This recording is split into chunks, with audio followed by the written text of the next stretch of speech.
Welcome to the TAPA APAC webinar training on Business Continuity and Recovery Planning. And today, we are joined by our trainers, Mr. Elliot Lee and Mr. Roger Lee. In recent coronavirus global threat, supply chains have been severely disrupted, and companies are now facing logistics delay and production stoppages. TAPA recent survey shows that 80% of the companies do not have business continuity management to mitigate the impact. This webinar training aims to address this gap and help companies manage business disruptions. Now let's begin the training. Okay, next I'll start on what we call business continuity management.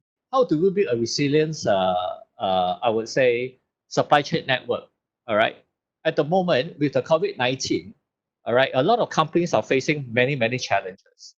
Companies that survive very well in terms of preparing for the upturn normally have a very strong supply chain resilience. The supply chain resilience comprises of supply chain re-engineering, supply chain collaboration, supply chain risk culture, and agility. One of the most important part in COVID-19 is what we call agility. Agility comprises of what we call visibility and velocity. Visibility is how are we knowing what is happening to our shipment? I think that's the key, right? The ability to know what's happening to our shipment, ability to know our production patterns, ability to know whether our suppliers are able to supply on time.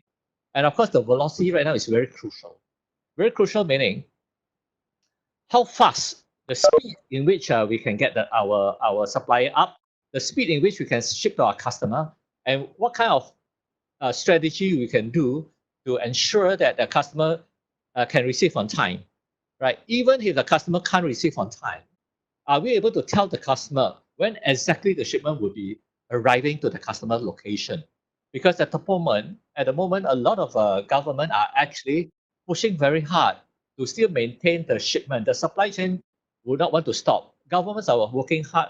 However, due to sudden changes in the port, example, recently, one of the countries, the port operation stopped because someone got infected. All right. So for agility, we need to look at visibility and also velocity. All right. I think that's the key area we need to talk of. All right. Okay. Supply chain resilience. The resilience we talk about will be resistance and recovery. Resistance is avoidance, containment. All right. How do we avoid? How do we contain? The avoidance means we have to put in a lot of hard work. All right, to ensure that there's avoidance, and recovery is stabilization and return. Okay, the things to consider talk about diversification of plan. All right, here diversification of plan. All right, develop transport mitigation. How do we develop risk mitigation? How do we diversify the plan? And of course, under the business impact analysis, all right, you have got business impact analysis here, risk assessment. Okay, the whole business continuity framework is what we call business impact analysis, risk assessment, strategy development, plan development, exercise, and plan update. So it's a circle always. All right, how do we ensure this? Business impact analysis, that's the most important. All right, what are the 5 critical questions? All right, number 1, what department and processes are most critical? You have to establish which is the most critical. For example, in the food business, what is most critical in the food business? Very important will be the air conditioning, right? The air conditioning system. Aircon system cannot be down. So you must have 100% backup for aircon. If the aircon system is down, finish. The whole warehouse, the food can be thrown away. Imagine you got your ice cream all melted.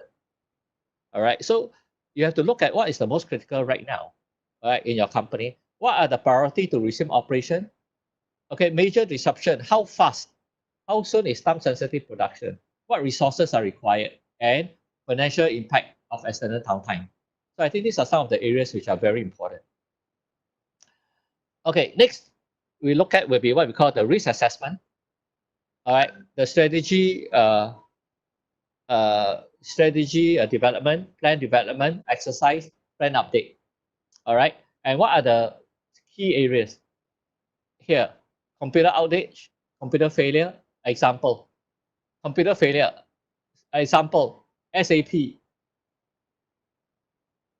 MRP, ERP, you know, these are all the areas that we did. ERP failure, all of you, ERP system failure, what do you all do? You all sit on your desk and bite your fingernail. You can't do anything at all, right? So we can't afford that. All right. So under the risk assessment, from here onwards, I will. Okay, here are some notes. Identify critical business function. Yeah, as Roger have highlighted, right? We have upstream and downstreams functions to look at, or roles to look at. So definitely you need to look at your entire upstream and downstreams from a linear standpoint. All right. Of course, you need to look at your entire ecosystems. So in terms of your area of scope of work today, yeah, you will be looking at your staff. Is your staff prepared, right? Are they trained? Are there staff that posted to another department, but under the BCP, this person is a first aider. Now, do you have additional first aider in it? So these are the things that you need to look at. In terms of vital information, it's a big headache right now in Singapore for those who are in Singapore or those who have taken note of Singapore situation. The Ministry of Education says that all children has to stay home and work. Company employees, you have to work from home. Then the question is like, oops, I don't have a laptop. Oops, I don't have enough computer because I have 3 kids. My house only got 2 computers, so the kids go first because of the school. So you do have equipments, you do have information access, and some company does not allow any employee to access from external outside the office into the company systems and servers. So this also creates a lot of issues. So it's good for you to take a look right now, and when you go back, what are the initiatives that you need to focus on? Please take note of them, because this is a good exercise right now under the COVID virus. Actually, it's a real test whether you are agile, right? As Roger says, during normal time, everybody can meet the normal time standards. All right, you can score number 1 in position in your area of expertise in the normal condition, but the real test will come when it comes to crisis like this. And if you realize from a healthcare standpoint, many people claim that they are number 1 healthcare in the world, but if you look at today, they are really in the nest. And those who are not ranked normally in the top front of the healthcare best practices, when it comes to critical condition like this, they are more mobile, they are more flexible and adaptable, and therefore they can cope better in a certain areas. So again, you need to look at, when it comes to contingencies, critical crisis period. So look at your supplies and your facilities. So these are the critical business function. Okay, let's dive into this. When we say that business continuity plan versus business continuity management, what is the difference? Now, in a typical company, you will only have one business continuity management documents. All right, that will entails all your strategic direction, your philosophies of handling things, as well as what Roger had just mentioned is your business continuity framework, right? This is how we do things. This is your norms. This is your culture when it comes to crisis management. Now, when we come to business continuity plan, this plan is catered to a very specific scenarios, crisis scenarios. And in theory, right, when we say a crisis, when do we need to have a BCP from a theory standpoint? Because this will be asked later on when you anything that is above 72 hours disruption, right? If you foresee there's a 72 hours disruption, you will need a BCP. Yeah. Okay, take note of that. So a BCP is all about certain crisis and what are your procedures, right? What are your processes? Where you see on the slides here that a BCP has a defined strategies targeted to a specific scenario, and you have detailed procedures how to manage the crisis. At the same time, how do you make plans for recovery? All right. A case in point is some of the countries, including Singapore, and I think the louder country will be UK and US. While while the situation is ramping, people are frantic. People says not enough equipment, not enough resources, and so forth. People are screaming on the ground, and that is real, right? But at the same time, if you have all the attention of everybody in the company just to focus on that and did not focus on recovery, making plans for recovery, then you will have sacrificed the time to start your recovery. So this thing has to go, ideally has to go hand in hand. And it's tough. It's tough, right? Like, when I was in China, we did a merger of two big European companies in the world, right? And the company is losing money, and then China have certain crisis at that same year. So so so you have noises, you have frustrations, people are screaming at each other. Yeah. So typically the the mid the management and also the senior management and especially to the operating level, like all of you, you will be scrambling and scrambling to do a lot of tactical uh, recovery, right? Tactical moves to ensure that the crisis don't impact the business negatively much more, right? But at the same time, as leaders, you need really, I know it's tough to start making plans to have a group to focus on recovery itself. So this is a business continuity plan. It's huge document. Okay, depend on the size of the company. When we were in Changi Airport, it was a huge encyclopedia, right? Entailing into very detailed action plans and who in charge of what and so forth. So this is a BCP in general, a document of series of activities. So I shall not drag too much on that. So in terms of the strategy, so in this document, even though it's targeting in a certain crisis scenario, you do have this strategy overview page, right? So sometimes it could be wording, sometimes it could be diagrams and so forth, right? Or mini framework for that may be inserted as well. So you have recovery requirements, you have team members. Recovery requirements are it could be a list of checklists, what to focus first. Now, I also wanted to highlight here that in all your crisis management activation, one critical departments if you have that you need die, Singaporean way say die, you must protect is your call center. Call center during crisis, that is your first customer's image that has to be continue to function. Of course, we know call center, right, will be jam-packed. You can't dial in, and I don't want to hear, please, Chinese press 1, English press 2. Frustrations. But again, as an organization, your call center capability will have to really double up.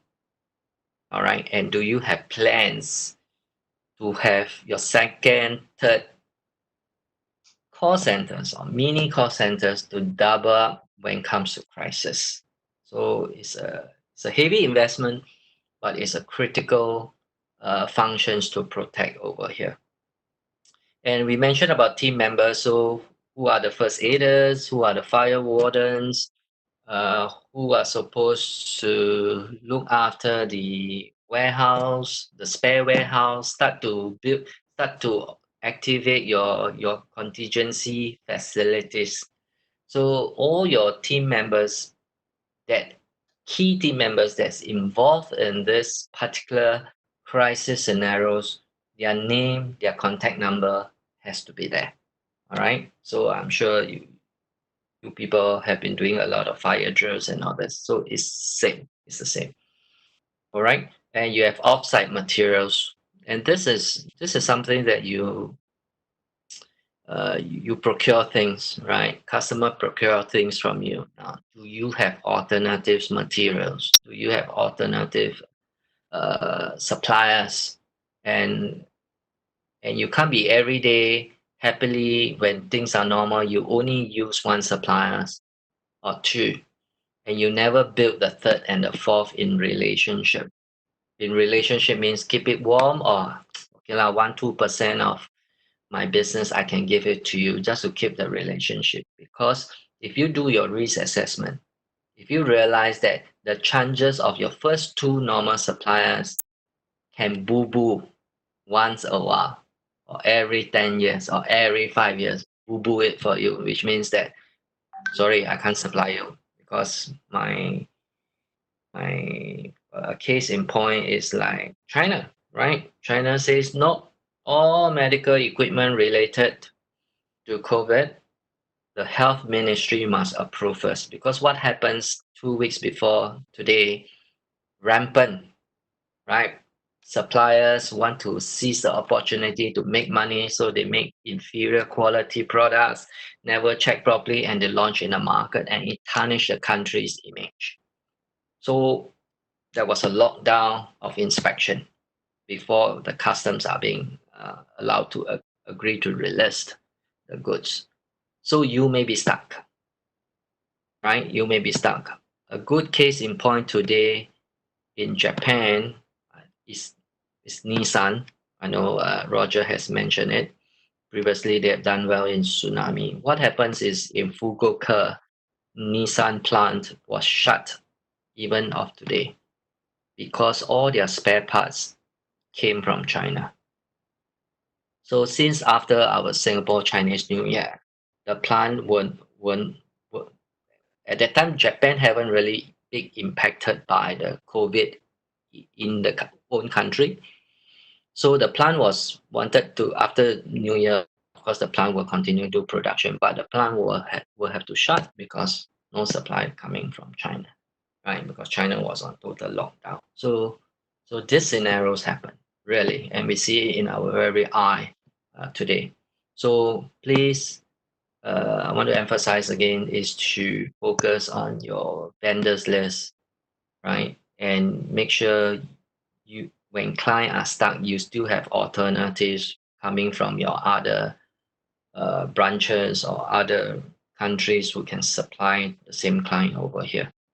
Okay, and one of the last few documents in the BCP is your activities list. So this one you're familiar and all the details. All right, so it's a huge document. It's tough to maintain. I know there are always obsolete things inside, but don't kill yourself. Don't kill somebody because of that. It happens. It happens. All right, that you can't be having a full-time staff every day just reading this document.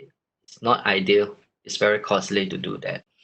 Okay, an activity is an operating unit of the plan. Okay, so I would not want to elaborate this much. So in each activity, it's all about what, when, how, any other options you have, right? Again, all this for the purpose of ensuring that you continue to deliver your products and services. Okay. There are typically 5 phases over here, and not every crisis will go diligently to all the 5 phases. Some will stop at phase 3 or 4, depend on the nature of the crisis. All right. So whenever a crisis happen, all right, first of all, our experience, do a pulse check, right? Do a check, right? What happened, right? So do a quick assessment.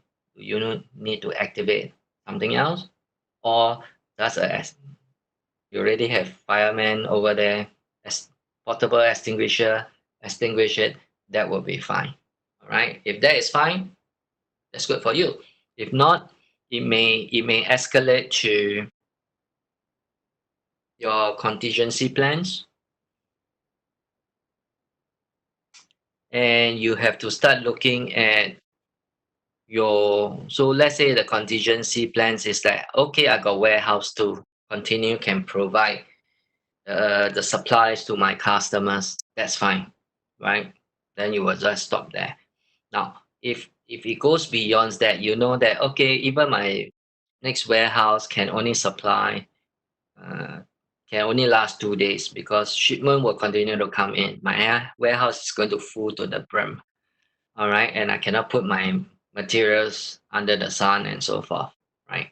So you need to activate your resource provision. Whether do you can rent a temporary warehouse, host your materials elsewhere, right? Get your, if it's IT related, do you have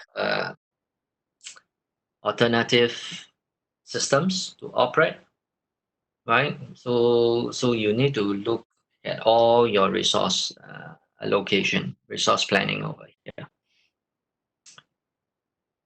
And yeah, while you are doing your recovery, you are moving towards operations resumption as in the normal days, and you return to your normal.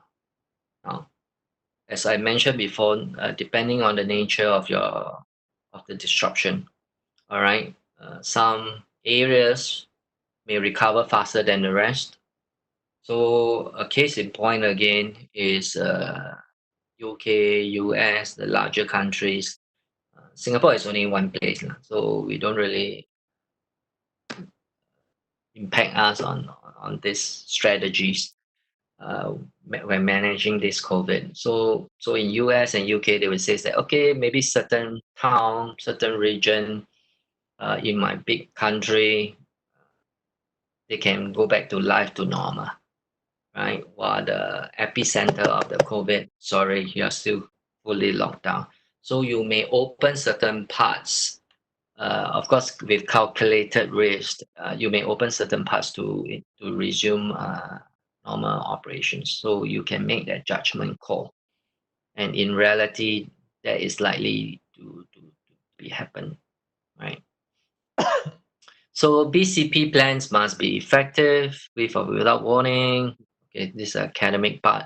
Take all hazard approach, include alternate facilities, have critical functions operational within an acceptable amount of time, be able to sustain operations for an extended time frame.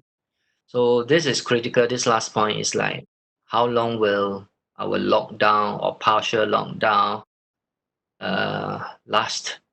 So some people say, June will be fine. Some people say, sorry. I think US for California or Chicago was saying, the governor was saying that, sorry, no major concerts and all this until mid of 2021. Of course, people scream. Businesses will scream. It's like, what? Yeah. So again, know that. Yeah. And when we look at all this pandemic crisis, if you track in history, in time, especially over the last 20 years or so, is that every 5 years you will have some sort of pandemic. Yeah. So this is from a research standpoint, is that regular every 5 years? It's as regular as your political elections and so forth. All right. Of course, some countries every year you have flooding here, flooding there. You have hot season, right? During summer, people cannot work outside, or they can only work with very short hours. I know people in China, they have HR policies that look after that. And there is a business plan when it comes to summer that hits 40 and above. There are certain actions that every company needs to comply. All right. So if you have businesses in Saudi, which I worked in Saudi before, most of the time, most of the places and most of the time are hot, right? It's 40s, 50s. So how do you carry out? To them, that is the norms, lah, right? If to Singapore were to hit one day, hit 35, 37, 38, we will be screaming. And do we have contingencies, procedures for that? And I can tell you most companies don't. And for Singapore to hit that kind of temperature, it can happen. Thank you for joining the TAPA APAC Business Continuity and Recovery Planning webinar training. We hope that you have enjoyed the training and the question and answer session. Look out for more webinars and trainings coming up as part of our member services. If you have any questions, please contact the Secretariat. We look forward to seeing you at the next webinar sessions.